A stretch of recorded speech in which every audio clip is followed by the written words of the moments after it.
My name is Sophia Marie Harlan, and at 62 years old, I thought I had already lived the hardest parts of my life. I was wrong. The hardest part wasn't burying my husband Michael at 46. It wasn't working back-to-back night shifts in the cardiac ward while raising our only child, Lauren, alone. It wasn't the quiet Christmases spent with a frozen dinner and a single string of lights because Lauren was too busy with her in-laws. It wasn't even the slow erosion of hope that comes from years of giving everything and receiving so little in return. No, the hardest part came on the day that was supposed to be the happiest of my new life, my wedding day. I had waited 16 years for this. 16 years of loneliness, of sleeping diagonally across a bed made for two, of smiling through the ache when friends talked about their husbands. 16 years of telling myself I was enough, even when my heart whispered that it missed being held. Then Robert came along. We met at a bereavement support group in the basement of St. Mary's Church. I had been going for years, more out of habit than healing. He was new, tall, silver-haired, with gentle blue eyes and hands scarred from decades of turning wrenches. He wore faded flannel shirts and jeans that had seen better days. His truck was 15 years old and rattled like it was coughing up its last breath. He lived in a small blue house on the edge of town with peeling paint and an overgrown garden. But when he spoke about losing his wife Ellen to breast cancer 10 years earlier, his voice cracked in the same places mine did when I talked about Michael. When he listened to me, really listened, he didn't rush to fix my pain. He just sat with it, the way you sit with an old friend. One evening after group, he offered me a ride home because it was raining. In the cab of his truck, with the windshield wipers thumping rhythmically, he handed me a thermos of coffee without being asked. 2 sugars, no cream, he said quietly. I noticed. I cried the whole way home, not because I was sad, but because someone had noticed. We began seeing each other slowly. Coffee after group, walks around the lake, quiet dinners at my little apartment where I cooked the recipes Michael used to love. Robert never pushed, he never assumed, he just showed up, steady and kind, like spring after a long winter. When he proposed 9 months later, it was on that same lake path at dusk. He didn't get down on one knee, his knees weren't what they used to be, but he took both my hands and said, Sophia, you've made me believe in second chances. I don't have much to offer except my heart and my time, but if you'll have me, I'd like to spend whatever years I have left making you happy. I said yes before he finished the sentence. I wanted our wedding to be beautiful. I had spent my life making things beautiful for other people. Lauren's birthdays, Michael's hospital room when he was dying, the homes of patients I cared for as a nurse.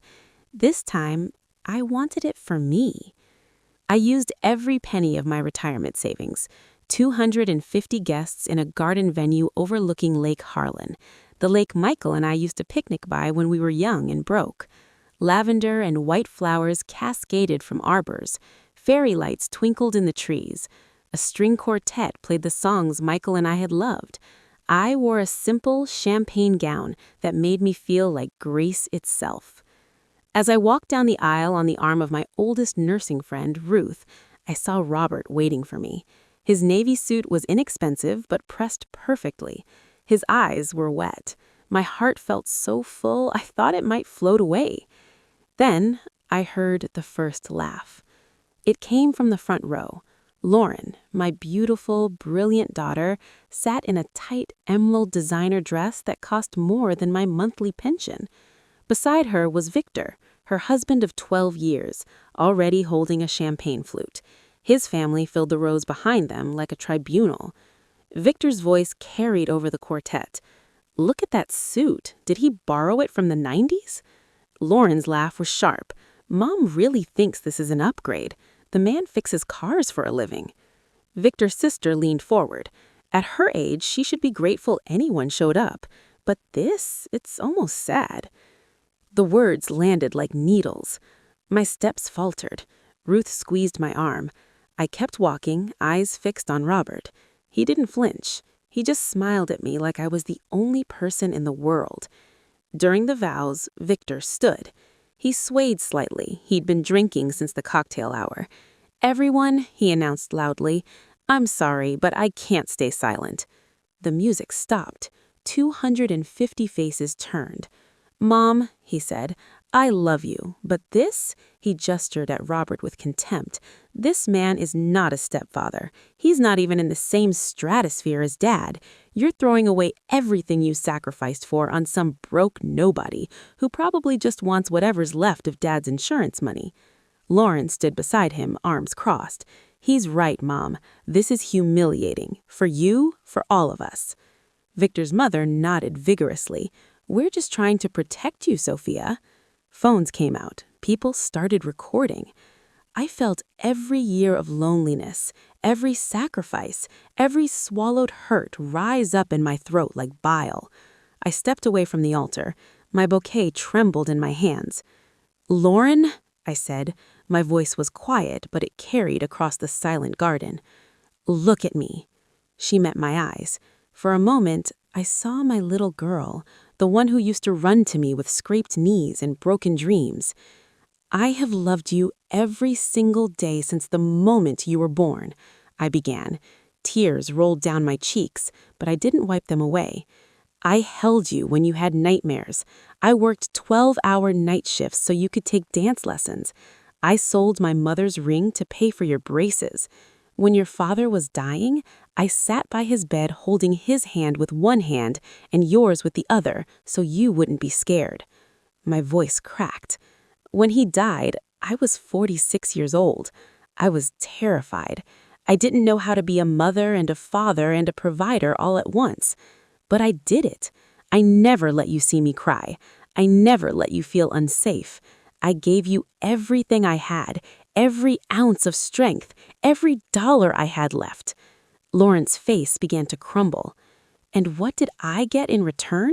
I whispered. "Forgotten birthdays, Christmases alone because you were with Victor's family, phone calls only when you needed money for a new car or a vacation or private school tuition for the kids. You treated me like an ATM with a pulse, like a free babysitter, like someone who existed only when you needed something." Victor scoffed. "This is ridiculous." "No," I said, turning to him. My voice grew stronger. "You don't speak here. Not today." I looked at his family, at the designer clothes, the judgmental smirks. "You came to my wedding. You ate the food I saved 16 years to pay for. You drank the wine I chose with tears in my eyes because it was the same vintage Michael and I had on our wedding night. And you used this day, this sacred day, to mock a man I love, to call him trash, to laugh at me for daring to want happiness at 62. I turned back to Lauren. For the first time in my life, someone loves me just for being me. Robert sees me when I'm tired. He holds me when I wake up crying from dreams about your father. He makes me laugh until my sides hurt. He makes me feel young and safe and cherished. And you want to take that from me because his clothes aren't expensive enough? Because his truck is old?" Tears streamed down my face now, hot and unstoppable. "I am your mother," I said, my voice breaking completely. "But today, I am choosing me. If you cannot respect my happiness, if you cannot show basic human decency to the man I love, then you do not get to stay." The garden was silent enough to hear the lake lapping at the shore. "Lauren," I said, "Victor, and everyone who laughed with you, leave. This is my wedding, my life, and you are no longer welcome in it." Lauren's mouth opened, but no sound came out. Tears filled her eyes. "Mom," she whispered, "you can't mean that. I'm your daughter." "You are," I said, and my heart shattered into a million pieces. "But I have spent my entire life putting you first. Today, just once, I choose me." Security appeared at the edges of the garden. Victor's family rose in a wave of indignation, chairs scraping, murmurs of "how dare she," purses snatched dramatically. Lauren stood frozen for a long moment, staring at me as if seeing me for the first time. Then she turned and followed her husband. When the last of them disappeared down the gravel path, I stood in the aisle trembling so violently I thought I might collapse. My bouquet fell from my hands. The happiest day of my life had become a nightmare. I turned to Robert, sobbing. "I'm so sorry. I ruined everything. Our day." He caught me as my knees buckled. His arms were strong and warm and steady. "You didn't ruin anything, my love," he whispered in my hair. "You were the bravest woman I've ever seen. I have never been more proud to stand beside anyone." The remaining guests, my true friends, the nurses I'd worked with for decades, neighbors who'd brought casseroles when Michael died, began to clap.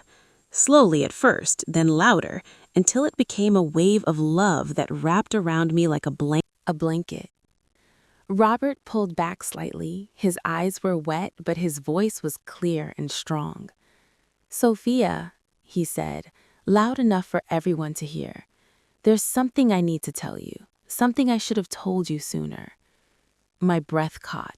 After everything, was there more? "I'm not who you think I am." I stared at him, confused and terrified. "I own Harrington Industries." The words didn't make sense at first. Harrington Industries, the largest medical equipment and pharmaceutical distribution company in the region. The name on the side of the gleaming tower downtown.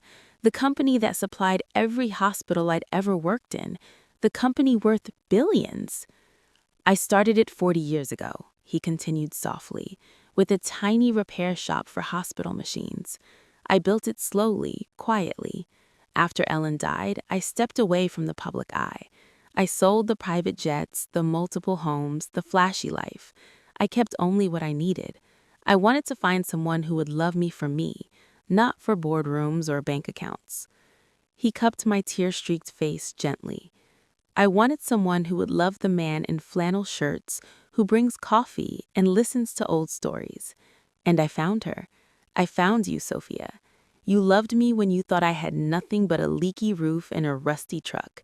You loved me truly, purely, without expecting anything in return." I couldn't speak. My mind was spinning. "I didn't tell you sooner because I needed to know your family's true hearts when they thought I was ordinary. And more than that, I needed you to know your own worth before you knew mine. Today, you stood up for our love with more courage than I've ever witnessed. You chose yourself, and I will spend every day of the rest of my life making sure you never doubt how extraordinary you are." The minister, voice thick with emotion, asked if we wished to continue. I looked at Robert, at this man who had seen my soul and cherished it fiercely. "Yes," I said, my voice breaking but sure. "More than ever." We finished our vows with trembling hands and tear-soaked faces. When he kissed me as his wife, the sun broke through the clouds and bathed us in golden light. The applause that followed wasn't polite. It was raw, healing, joyous. The reception transformed into something sacred. The toxic cloud had lifted. People danced with abandon. Friends I hadn't seen in years hugged me and whispered, "You deserved this, all of this." Ruth, my maid of honor, cried into my shoulder and said, "I always knew you were a lion, Sophie. Today the whole world saw it." Later, under the fairy lights, Robert quietly revealed more. He had already paid off the small remaining mortgage on my apartment. He had established college trusts for my grandchildren, Mia and Lucas, enough that they would never know the financial fear I had lived with. He had transferred properties into my name, a lakeside cottage, a city penthouse, a mountain retreat, not because I needed them, but because after a lifetime of giving everything away, I deserved to have something that was undeniably mine. "I don't want you to ever worry again," he whispered as we danced. "Not about money, not about being alone, not about being valued. You are my home, Sophia. Everything else is just details." When word reached Lauren and Victor about who Robert truly was, the messages began. First came the text framed as misunderstandings, then emails about family unity. Then, when Victor's overspending and bad investments finally caught up with them, credit cards maxed, second mortgage in default, luxury cars repossessed, the pleas became desperate. "Mom, I'm scared. We're going to lose the house, the kids." I read each one with shaking hands. Part of me, the mother part that never turns off, wanted to rush to her side. But another part, the part that had been humiliated in front of hundreds, remembered every forgotten birthday, every time she chose Victor's family over me. I didn't respond. Not yet. 3 months later, a letter arrived. Not a text or email, an actual handwritten letter on heavy paper, 8 pages long. It was from Lauren. She wrote about growing up watching me sacrifice everything for her and how she had mistaken my selflessness for weakness. She wrote about how Victor's family had always made her feel like she had to prove she was good enough by having the right clothes, the right address, the right life. She wrote about how she had internalized their materialism and turned it on me, the one person who had always loved her unconditionally. She wrote about the wedding, how she was drunk on champagne and insecurity, how Victor had goaded her, how she laughed because it was easier than admitting she was jealous that I had found real love when her own marriage was crumbling under the weight of pretense. She apologized, not for what it would gain her, just apologized. For every hurt, big or small, for every time she made me feel small. She ended with, "I don't expect forgiveness. I just needed you to know I'm sorry and that I miss my mom." I cried for 3 days straight. Robert held me through all of it. He never pushed. He just brought me tea and sat with my pain the way he always had. A week later, I called her. Our first conversation was stilted, painful. There were long silences, tears, but we kept trying. We began meeting for coffee once a month, neutral ground. No Victor, just us. She had left him, filed for divorce, moved into a small apartment with the kids, started therapy. Slowly, painfully, we began to rebuild. One spring afternoon, 6 months after the wedding, she asked if she could bring Mia and Lucas to visit. I said yes before she finished the question. When they arrived at the lakeside cottage Robert and I had made our home, the children burst from the car like sunlight. Mia, 8 years old with Lauren's dark curls, threw herself into my arms, screaming, "Grandma!" Lucas, 5, shyly held up a dandelion crown he'd made on the drive. I held them so tightly I thought my heart would burst. Robert knelt to their level, letting Lucas examine his magic toolbox and allowing Mia to paint his fingernails bright pink. He looked across the grass at me, eyes shining with tears, and mouthed, "Thank you." That night, after the children were asleep in the guest room floor in a blanket fort, Lauren and I sat on the porch watching the stars reflect on the lake. "I was so wrong," she whispered, "about everything, about you, about what matters." I took her hand. "I know, sweetheart, and I forgive you." She turned to me, eyes wide. "How? After everything I did?" Because love isn't a ledger. It's not about keeping score. It's about choosing every day to see the person in front of you and believe they can be better. You're trying. That's enough for now. She cried into my shoulder like she hadn't since she was small. A year after our wedding, Robert and I renewed our vows in the same garden. This time, only the people who truly loved us were there.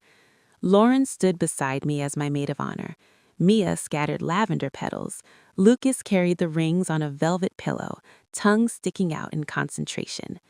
When Robert and I danced under the fairy lights, Robert whispered, "You saved me, Sophia. You gave me back my faith in love, in people." I pressed my cheek to his. "And you gave me back my life, my joy, my worth."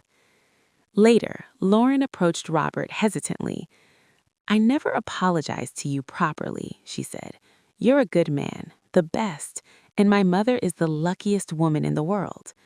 Robert smiled and opened his arms. She hugged him fiercely. As I watched them, I realized something profound. Sometimes the greatest love stories aren't the ones where everything is perfect from the beginning. Sometimes they're the ones that break you open, raw and bleeding, and then slowly, carefully teach you how to heal. They're the ones where you learn at 62 that you are allowed to choose yourself. That forgiveness doesn't mean forgetting, it means freeing yourself from the weight of old hurts. That family isn't just who you're born to, it's who shows up day after day and chooses you back. That second chances aren't just for the young, and that love, real, deep, enduring love, is worth every tear it takes to find it.